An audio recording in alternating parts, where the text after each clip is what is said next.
Kenapa kau tumben? Tadi ada yang bully Juki terus kepala Juki di toko. Astaga nak, yang sabar ya nak ya, jangan dibalas. Juki harus gimana pak besok? Yang sabar ya nak ya, kita itu manusia harus saling memaafkan. What? Untuk apa batu itu? Juki kan nanya, Juki harus apa? Ya untuk balas dendam lah. Terus batunya untuk apa nih?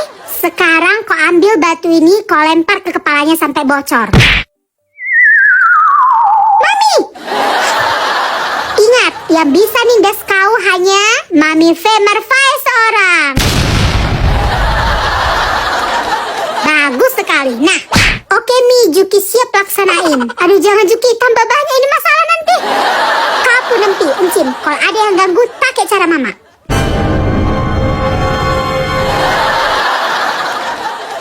Tepuk tangan.